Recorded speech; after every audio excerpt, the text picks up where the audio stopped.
आशा करता हूं आप सब बहुत अच्छे होंगे। मेरा नाम है सिद्धांत अग्निहोत्री। स्टडी ग्लोस पे आपका बहुत बहुत स्वागत है। दोस्तों, प्रज्वल रवन्ना केस आपने देखा, कितनी औरतों के एमएमएस बनाए और क्या कुछ हुआ।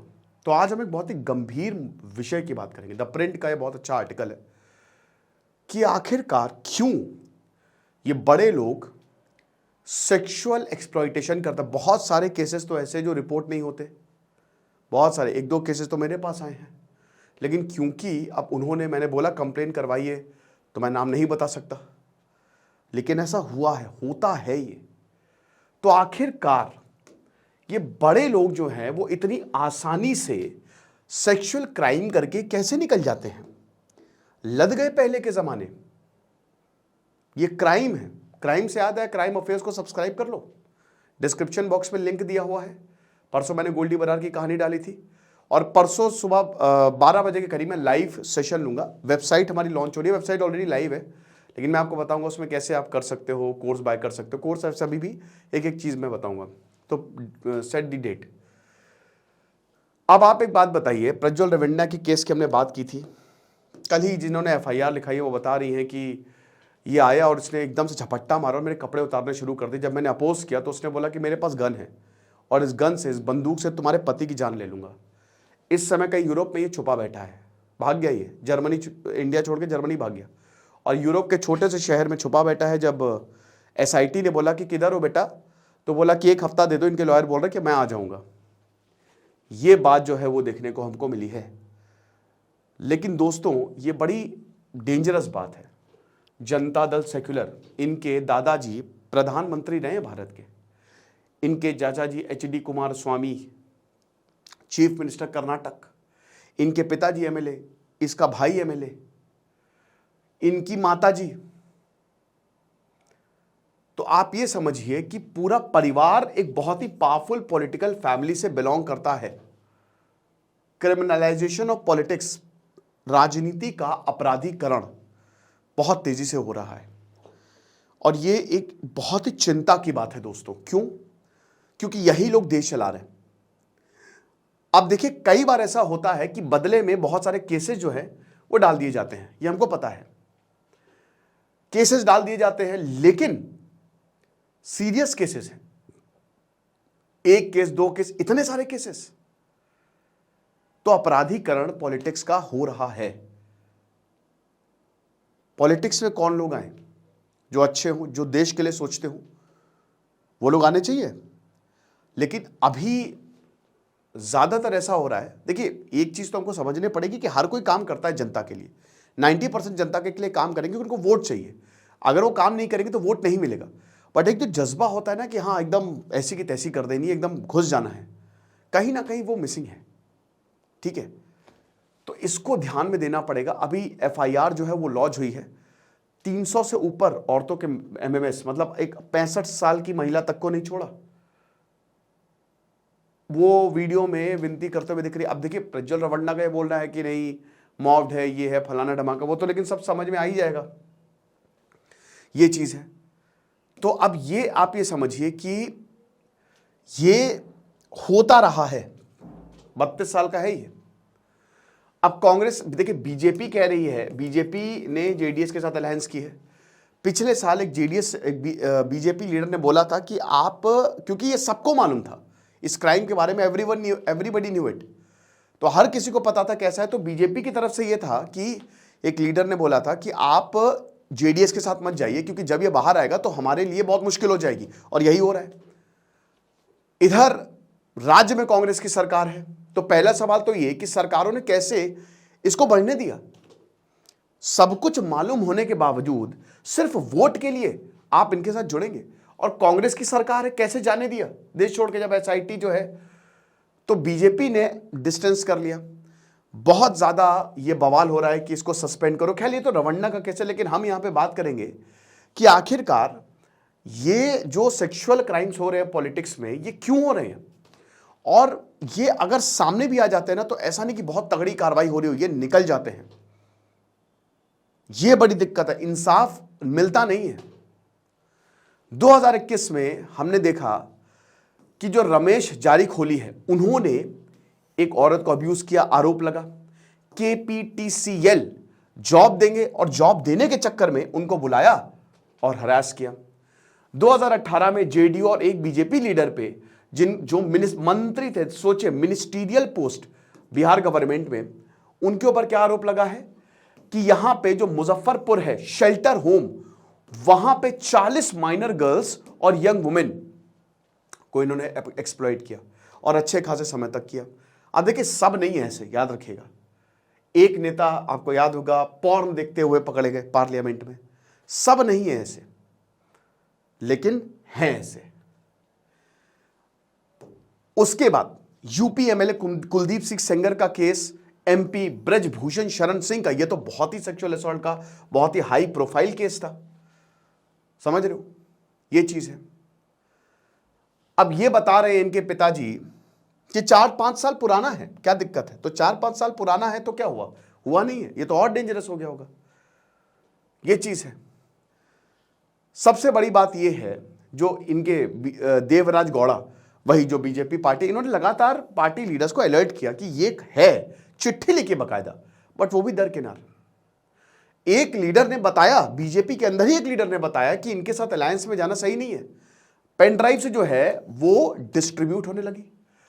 अब आप एक बताइए कि बस स्टेशन, रेलवे स्टेशन पे पेन ड्राइव जो है वो छोड़ के जाने लगे, ये डिस्ट्रीब्यूट, ये पॉलिटिकल है, पूरा पॉलिटिकल है। एक बार भी आपने उन औरतों का सोचा? वो औरतें अब सार्वजनिक हैं जिनके साथ ये हुआ है वो, और हम सबको पता है कि ऐसे केसेस में औरतों की कितनी धज्जियां उड़ती हैं। तो वो चेहरे सार्वजनिक हैं, वो सब समाज में क्या होगा?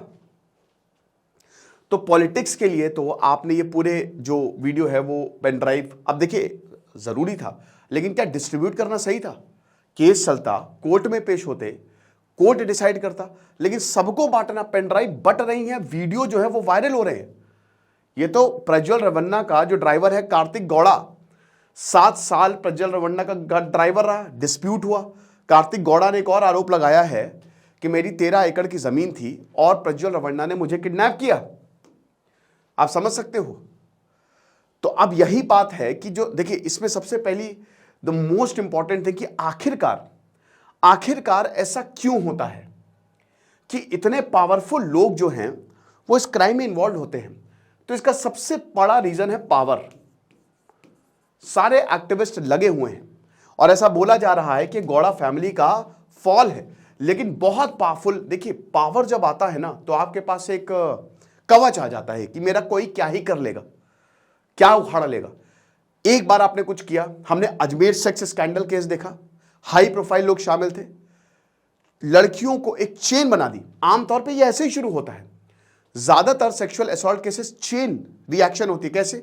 एक लड़की को पकड़ा, उसको मारा, डराया धमकाया, उसकी वीडियो बना ली, अब बोला कि लेके आओ, तो एक पिरामिड सिस्टम काम करता, दूसरों को लेके आओ, दूसरों को लेके आए। भाई जेफरी एप्स्टीन का केस अमेरिका में भी तो सेम चीज था, सेम अजमेर सेक्स स्कैंडल में हुआ और ऐसे ही। तो आप ये देखो कि ये कितना डेंजरस। दूसरा ये कि हम तो भाई सेक्सुअल प्रेडेटर हैं, हम एक्सप्लॉइट करेंगे, तुमको जो उखाड़ना है उखाड़ लो। अब जैसे प्रज्वल रवन्ना केस में जिन्होंने एफआईआर लिखा है वो बता रही हैं कि मुझे धमकाया गया कि गन है, मैं मार दूंगा तुम्हारे पति को। अब डर गए हम क्या करें? तो एक तो इतनी ज्यादा पावर है ना कि इनका कोई कुछ क्या ही उखाड़ेगा। इनका जो भाई सूरज रवन्ना है वो एमएलए है, समझ रहे हो? Uncle HD Kumaraswamy former chief minister, Bhavani Revanna जो वाइफ मदर, ये जिला परिषद। अच्छा, भवानी रवन्ना ने अभी क्या, एक जो ड्राइवर कार एक बाइक से जा रहा था तो इनके एसयूवी के नीचे आ गया, तो भवानी रवन्ना ने ये बोला कि भाई मेरी कार क्यों मिली थी तुमको मरने के लिए? मेरी कार गंदी हो जाएगी, बस के नीचे जाके मरो। अब आप बताइए कि अगर ऐसे लोग पॉलिटिक्स में होंगे तो ये देश कहां जाएगा? ये क्या कानून बनाएंगे, क्या किसी के लिए काम करेंगे? जनता के हिसाब से आपको चलना है। और दुख की बात है कि ऐसे लोगों को वोट भी मिलता है फिर।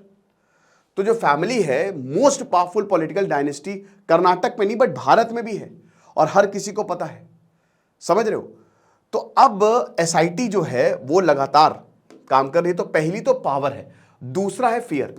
अब देखिए, बड़ी बात यह है कि इतना कुछ हुआ, एक औरत सामने नहीं आई और देखिए यही सही बल मिलता है तभी, अगर एक इतनी सी भी प्रॉब्लम हो ना, ये डर का कारोबार है।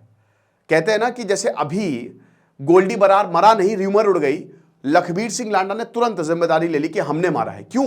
डर फैलाने के लिए। बाद में पता चला र्यूमर है। तो ये सब कारोबार जो है ना वो डर का है। आप डरोगे नहीं, आपने मूवीज में भी देखा होगा कि डरोगे नहीं तो फिर कैसे इनका साम्राज्य फैलेगा। जहां आपका डर खत्म हुआ, खेल खत्म हो जाता है। और डराने के लिए बहुत सारे हथकंडे यूज किए जाते हैं। तो अब यहां पे एक तो डर फैलाया जाता है, दूसरा ये डर कि अगर हम सामने आएंगे तो हमारी समाज में क्या इज्जत रहेगी। हमारा समाज अब इतना ओपन तो है नहीं, तो हम किसको क्या मुंह दिखाएंगे। इसीलिए सब शांत हो जाता है। और जब सब कुछ शांत होता है तो ये लोग और क्राइम करते हैं, पावर के नशे में चूर कि मेरा कोई क्या ही कर लेगा।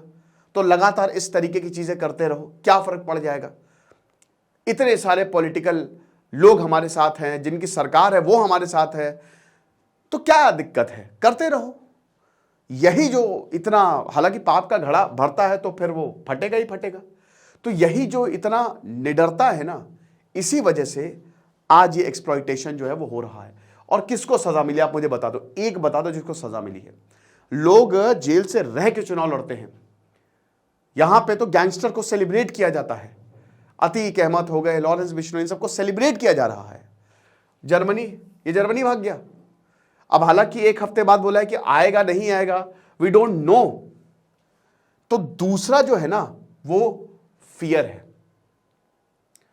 कि डर का है। डर यहां पे औरतें भी डरती हैं सब कि यार कैसे क्या होगा, समझ रहे हो। तो ये सब इसी पे ही काम करता है। तो ये बताया था, ये सब तो हमने ये पूरा का पूरा हमने कवर किया ही हुआ है। ओके, फिर उसके बाद तीसरा पॉइंट जो कि बहुत ही इंपॉर्टेंट है कि ट्रायल जस्टिस।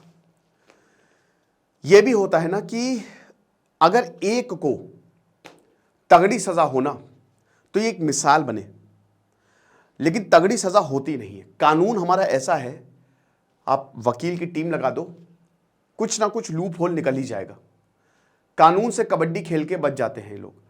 उसके बाद धमकाना, जैसे कुलदीप सिंह सेंगर के केस में भाई सब मर गए, जितने भी गवाह थे। डराना धमकाना चलता रहता है। आपने वो मूवी देखी होगी, सिर्फ एक बंदा काफी है। अल्टीमेटली वो लड़की जीती, लेकिन कितना ज्यादा मुश्किल हुआ आपने देखा। उस खुद वकील ने बोला कि बेटा बहुत मुश्किल होने वाला है ये, कोर्ट में धज्जियां उड़ेंगी, क्योंकि कोर्ट में तो आपको एक एक चीज बतानी पड़ती है। एक अभी केस आया था, एक आर्टिकल में पढ़ रहा था, उसमें ये देखा था कि एक लड़की का रेप केस, अब उस कोर्ट में उसको बार बार ये बोलना है, ऐसे ऐसे सवाल पूछे जाते हैं कि इंसान कहता भाई छोड़ो, जो हुआ सो हुआ। तो अगर ये ना हो, इन जैसे कहते हैं ना कि सजा अगर अच्छी तगड़ी सजा दे बेटा, सेक्सुअल एक्सप्लॉइटेशन, मुझे लगता है कि अगर एक ऐसा कानून और इसके लिए हिम्मत लगेगी कि सेक्सुअल एक्सप्लॉइटेशन का केस नहीं होना चाहिए। अगर ऐसा है, सेक्सुअल अब्यूज का केस है, ठीक है, और बहुत ज्यादा अच्छे खासे सबूत हैं, तो तुरंत बर्खास्त कर दो, कोई नहीं, सब तुम्हारा गया। और जब तक तुम इससे बरी नहीं हो पाओगे ना, तब तक कुछ नहीं कर सकते। हालांकि एक्सट्रीम क्राइम में यही है, लेकिन इस पर कार्रवाई नहीं होती है, लोग बच जाते हैं, समझ रहे।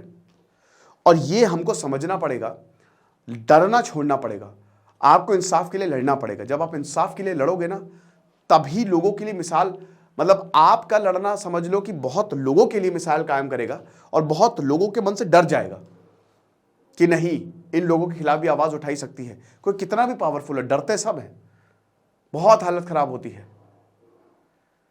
इस केस ने बहुत कुछ बताया है कि सालों साल तक एक्सप्लॉइटेशन होता रहता है, अब्यूज होता रहता है, और कोई सुनने वाला नहीं है। अब आप ये सोचिए कि क्या मतलब क्या बीतती होगी। यहां नौकर जो हैं, नौकरानियां, वो सहन जाती थी, बताते थे जो हेड नौकर था कि मालिक आ रहे, समझ जाओ तुम लोग, ये हालात। तो देखते हैं आगे क्या होता है। खुश रहिए, पढ़ते रहिए। दिस इज सिद्धांत अग्निहोत्री, साइनिंग ऑफ।